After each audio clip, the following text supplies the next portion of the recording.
Rebecca's eyes slowly flutter open as a pungent smell hits her nostrils. She slowly comes to and finds herself in what appears to be a hut, but made of twisting vines and branches that appear to be moving. There's no opening that she can see, and when she moves, the branches and vines move in tandem.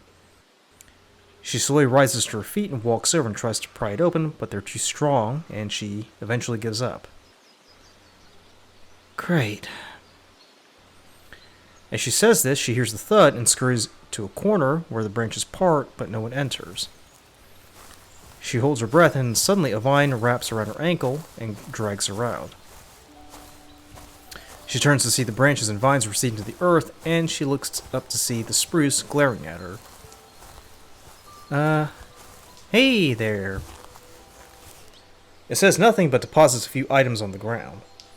She looks down to see it is a blue jay, a sparrow, and a cardinal. She looks at the spruce. Thanks? The tree says nothing but turns and walks away. Say, not to sound ungrateful for this spread, but do you think I can have these cooked? I'm not entirely sold on eating raw meat. But the spruce has already departed. She wobbles to her feet and walks towards the direction of the spruce when the branches and vines again emerge from the earth, forming the hut in which she found herself in earlier. Perfect. No way out. The process repeats over the next few days. The spruce will return with dead birds, the cage will perform around her, and she will be left alone in darkness. On the fourth day, however, she wrenches a sturdy branch from the cage. As the spruce again deposits the birds, she changes tact. Hey! Wait. The creature grunts and looks at her. I never got to thank you for providing me with all this grub. The creature again grunts. You're such a great provider. I wanted to thank you.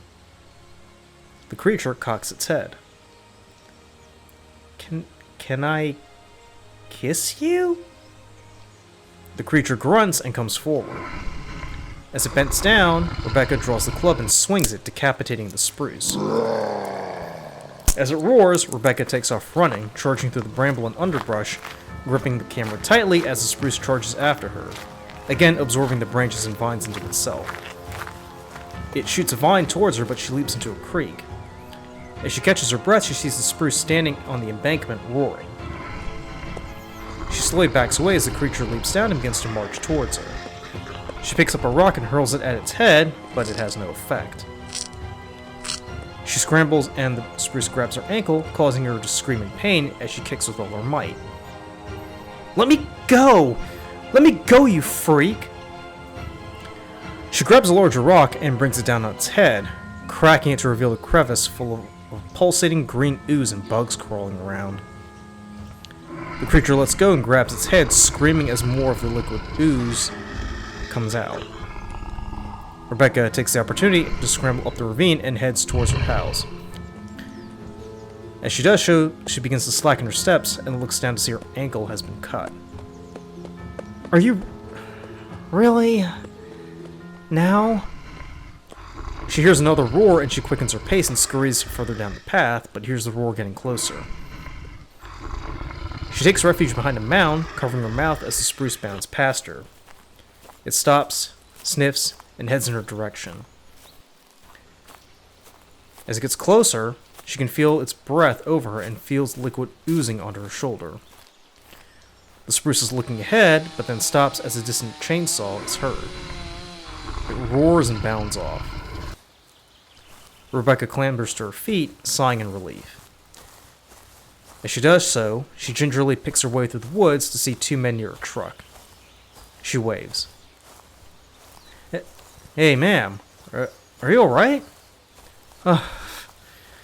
Could be better. Hey, you're bleeding. Hey, Tom, go get the first aid kit.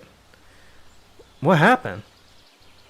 Rebecca thinks for a second, wanting to tell him about her encounter, but momentarily thinks the better of it.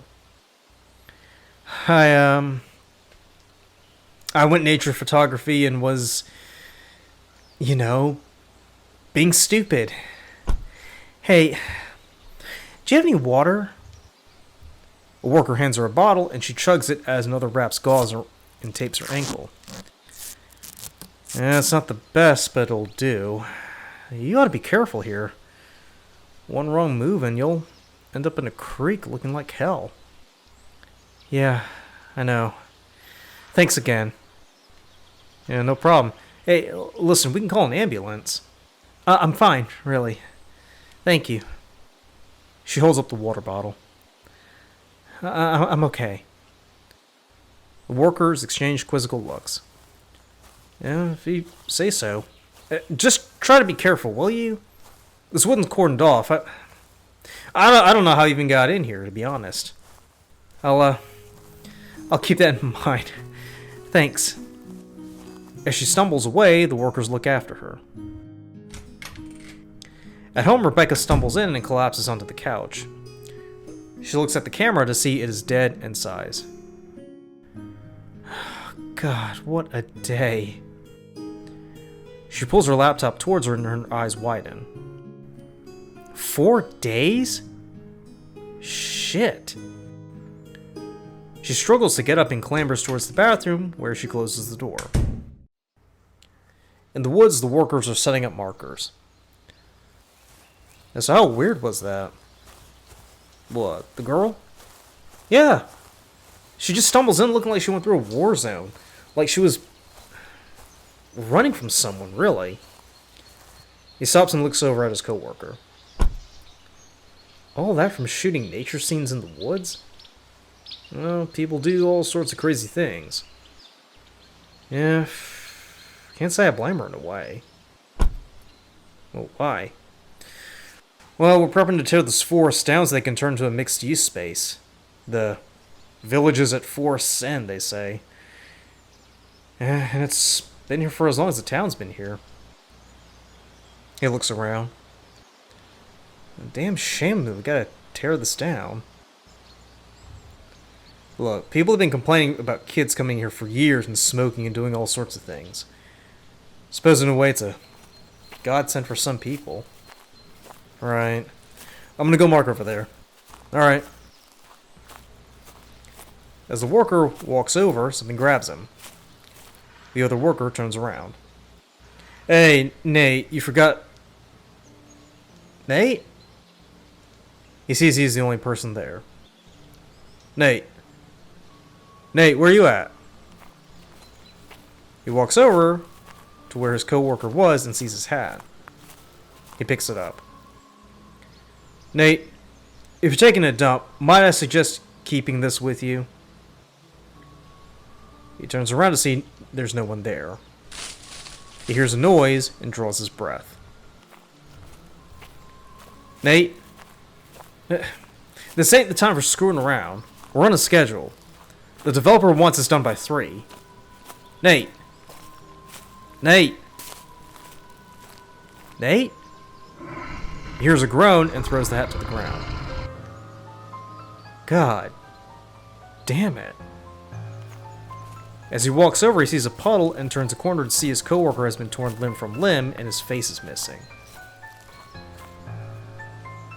Nate? He bends down and inspects the cadaver. His breathing increases as he stands up as he nervously fumbles for his phone. He grabs it, but he's too terrified and drops it to the ground, but he appears oblivious. Holy shit. What the fuck did this to you, man? As if in response, he hears a growl and turns to see the spruce with Nate's face badly applied to his own visage. The worker screams as the spruce grabs him, and we see birds taking off and flying as the scream reverberates throughout the empty wood.